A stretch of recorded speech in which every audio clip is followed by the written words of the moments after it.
Hey, I'm here at the end of the trail, and this is after I've already recorded that episode, but I wanted to jump forward and say, hey, if I miss something on this video that you think is very important for a new UTV owner to know, buy, own, whatever, drop a comment, let me know. I'm curious to see what other people think.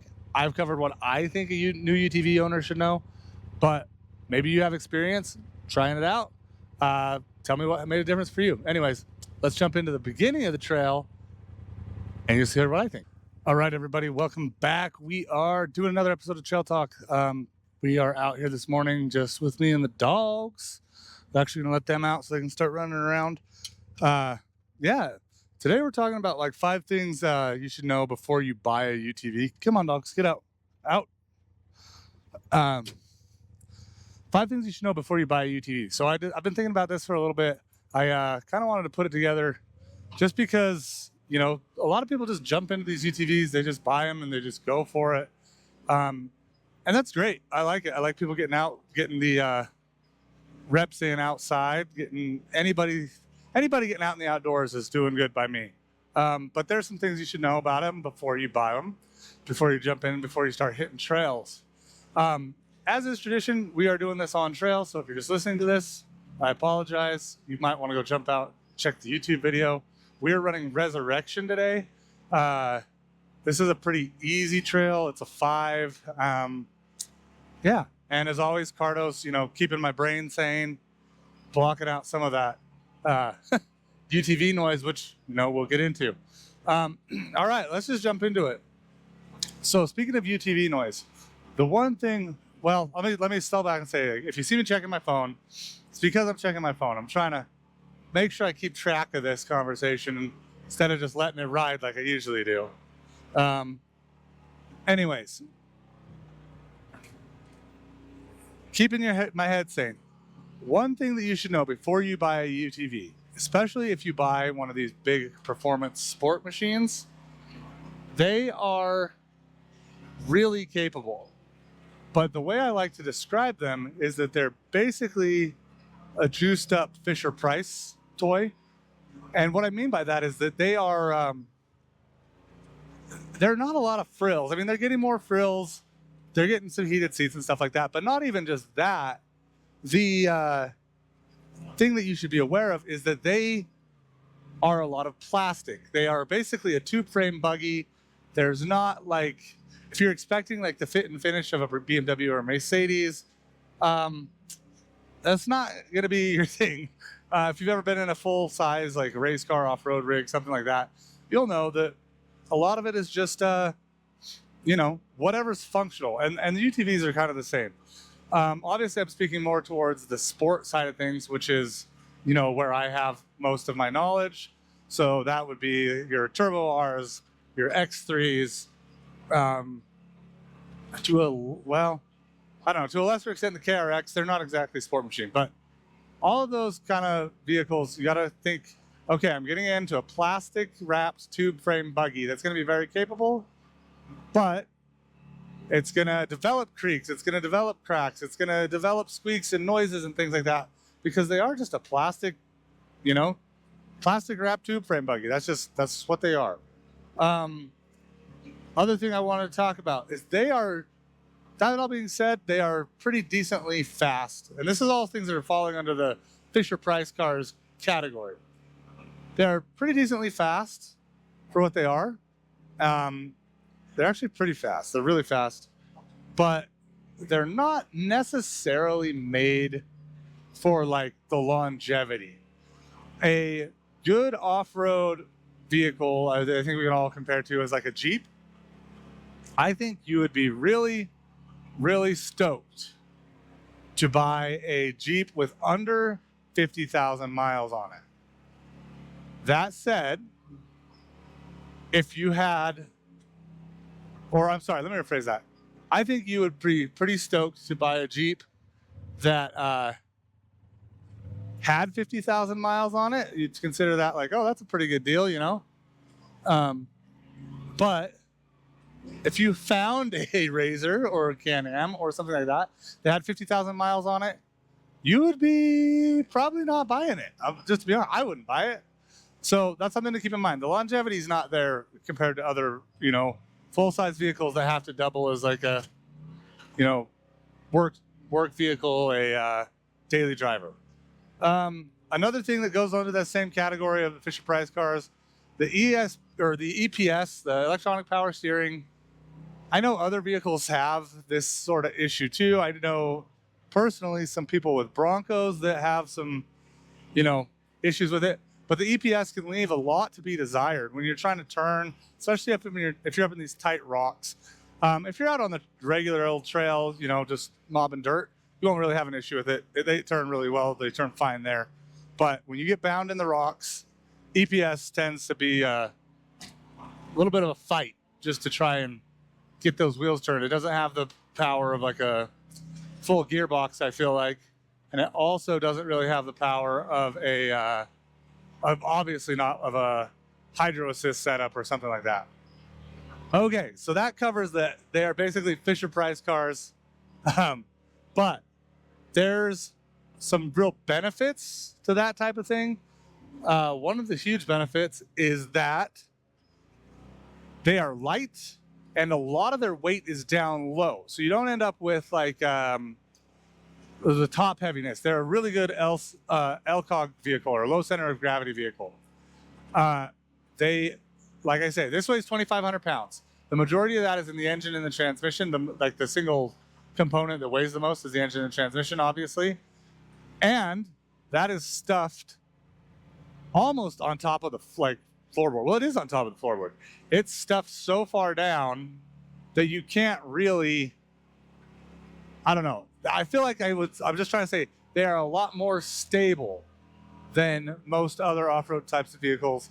A lot of that comes from being the Fisher-Price type thing where it's just plasticky and, there's not a lot of weight up top, which is good. That means there's not a lot of weight up top for you to flip, for you to get off-center and get pulled over the top. Another thing is in this sport category, and I will say I had some incidents with this particular issue this weekend. The not so sporty vehicles, the 64-inch track with vehicles, those types of things, they are not as stable. But the sport categories, so Turbo R, Pro R, Maverick R, those things that are pushing the 70 plus inches wide, they are extremely stable due to that low center of gravity. They are extremely stable due to that extra width. They feel a lot more stable to me too. Just not necessarily that this is it doesn't affect the car. I guess it does actually. That's a lie. You also sit lower in these, so your weight is actually lower. So it's probably minimal that it affects the actual stability of the car, but you feel a lot better either way, just because you're sitting so much closer to the floorboard. Every time I've ridden in like a big Jeep or big Bronco, I'm always impressed with how well they flex, how well they move, how well they can just monster truck up things. But one thing that I've always been a little bit not impressed with is that I feel like I'm gonna fall over every time because you're so much higher. So that's my spiel about the stability of these. Okay, the third thing, and this thing I think will get everybody, when you first buy a UTV, you're gonna get this issue, unless you buy one of the Maverick cars or a Talon or something, the belt. You have to drive these cars kind of like a manual. And what I mean by that is you can't roll into the power like you have a torque converter. You can't roll into the power like you have you just don't have a torque converter. You don't have that torque multiplication. You don't have that fluid coupling in a torque converter. It's a mechanical grip on a belt. So what that ends up doing is meaning that once the belt is engaged, you have to kind of keep it engaged. And that is what I mean by you have to drive it by a manual. It's kind of the same thing, same principle. Once you've let out the clutch on a manual, you have to sort of either stay in that gear range within, the clutch engagement, or you have to disengage the clutch. And that's kind of another story in and of itself. But in a clutch, it's easier to disengage and re-engage the clutch. You don't have any control over that in a UTV. So when you have to drive it like a manual, what I'm saying is You have to drive it, let that belt engage, let the clutch engage, and then you have to stay in that. You can't feather the clutch out manually. You can't do stuff like that, but you have to keep that engagement. Otherwise, you won't go forward. And then if you get stuck somewhere where you're bound up, you basically are at high risk of burning a belt due to the fact that you don't have any forward movement. Your primary is spinning, spinning, spinning, spinning. Your secondary isn't being pulled yet. And so it's just sitting there glazing the belt essentially. And it makes a heck of a mess and makes you, it makes you have a belt change in your future. That's really what it is. I think we talked about that, how the sheaves work. That's great. One thing I would say also along the same notes is that, you can get some information from me. You can watch some YouTube videos. You really should, unless you have somebody to go with you, unless you have, I'm coming up the down. Thank you, Onyx. Unless you have somebody that has a side-by-side or UTV to kind of show you the ropes, you should go take an off-road course, watch all the videos you can. I would recommend watching videos like this one, other people with better instructionals on how to drive. But if you could find some people that can actually take you out and show you how to do it. And if you're in the Sand Hollow area, look up Sand Hollow 4x4. Those guys are awesome. They have a course that you can go take to learn how to drive off-road. I know that it's not the most macho thing to be like, oh yeah, I went to a course. Oh no, I don't need a course. I'm just gonna go drive and figure it out on my own. It's just like driving a car, right? Don't let your machismo get in the way of you. If you don't have somebody to show you, go book some time with someone like Sand Hollow 4x4. Get out there with someone who knows what the heck they're doing and who can show you how to do it.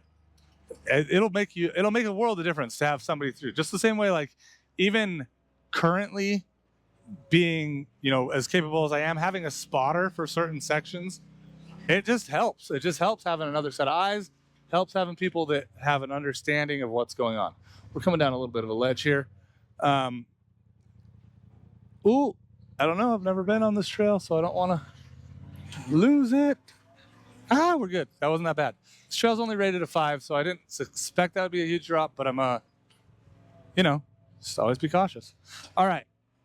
Beyond the just actual driving portion of the, how to do it, how to drive a side-by-side, how to not tip over off-road, how to engage your, I engage my this, that, or the other thing at this point. When do I lock the diffs? When do I be in four-wheel drive? When can I go out of low? That's an important factor in the side-by-side world due to that belt tip stuff. Okay, beyond all that, the other thing that you should take is an etiquette course. An etiquette course will tell you, or basically instruct you on how to drive your off-road vehicle in a very, in an etiquette way, in a way that is not going to piss other people off. That's the reality. You want to get some way, you want to be able to drive, and you want to be able to have fun while also not making everybody else hate you, hate side-by-sides, hate Jeep, whatever you're in. The goal is to make sure that we can all enjoy our time out here. And an etiquette course will go a long way to that. Let's see here. This is a little bit of a tricky one. Not terrible, but let's see if we slip it all. Woo! The rocks are super wet right now. Okay, now we're back up to where I said, we're in the wrong spot. We're going to head back up and keep going down. Okay, taking an etiquette course. I don't know who offers them, to truth be told, and I have always been around motorsports my whole life. I've always been around side-by-sides, snowmobiles. So trail etiquette is kind of something that I'm not trying to say I didn't never need it. But like I mentioned, it was one of those things that I just grew up. I had to see people that came before me that knew how to do it.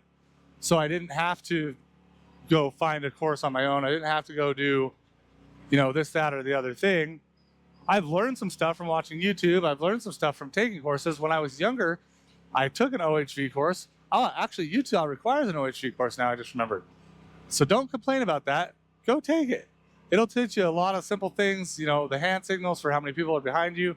I can't tell you how many times I've been like, yo, I got 3 in my group. And I get some dude on the other side just happy as a lark, waving, oh, good to be out here. Let's do it. And you're like, yeah, that's fine. But like, also then you go around the corner and there's 4 of his buddies and you're like, man, I wish you just would have told me. Like, that's what that is. So you'll learn stuff like that. Get a course, do your research, get oriented, get familiar with doing this type of stuff before you just jump out and do it. Another part of that is, this wasn't my 5th item. So that was 4 I just went through. I thought I originally had 5. I'm going to add a 6th. I would say start slow. Well, this kind of blends in, actually. Sorry. It could be 5th or 6th, however you want to feel about it. Start slow. Start doing, what you feel comfortable with. Get with other people. Kind of feel it out. Push yourself a little bit. Figure it out as you go. You don't need to go, again, drop the ego is kind of the biggest thing. You don't need to be the first guy up the wall. You don't need to be the first guy down the trail. You don't need any of that. Drop the ego, get seat time. The more time you spend on the seat, the more time, or the better it'll feel, the more comfortable you'll feel, the more relaxed you'll become, the better driver you'll be able to be. There is a saying that goes, seat time over everything. And that is 100% true, especially in the side-by-side world. We're coming up to the end of Resurrection, actually, so I'm going to cut this off. But before I do that, seat time. Seat time is everything. You don't need to go buy all the newest gear in the world. Yes, there are things that I would recommend purchasing. But I will say, you see these people that they buy a side-by-side, and then they just throw the biggest tires they can on it, and then they throw the whatever sound system in and all the lights and blah, blah, blah, blah. That's all great. It's fine. I'm not saying you shouldn't do that. But what I am saying is, if you're going to spend money, I would consider spending money on a course to learn how to be a better driver off-road than I would spending money on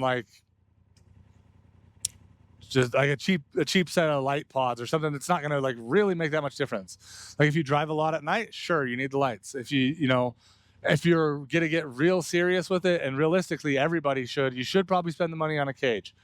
I'm just saying you don't need to bedazzle your side-by-side more than you need to get seat time and get training, get a course, learn how to do it. That being said, there are some products I would recommend. Obviously, they're the products I use. Get a cage that's safety oriented. I would also get a set of communication devices. These, honestly, Cardo, I know that this is brought on with them, but they have changed the way I off-road. They have made my life off-roading 1,000 times better. Beyond that, I would say maybe just some extra ways to carry stuff. I have my Milwaukee pack outs. There's lots of things that have just different storage solutions for side-by-sides. But realistically, getting a wrap, getting all these other things, sound systems, none of that really matters, and none of that is going to make your off-road experience that much better. I would spend the money on getting a really nice professional course, or just on the fuel to get out with other people. Seat time is important. Seat time is everything. Start slow, know your limits, get after it. All right. Looks like my dogs are all tired out. So that's going to be the end of this episode. But, don't forget to subscribe. Check us out. If I missed anything, if there's something that you were like, hey, I don't know, you should do this before you bought a side-by-side, drop a comment. Let me know. Thanks.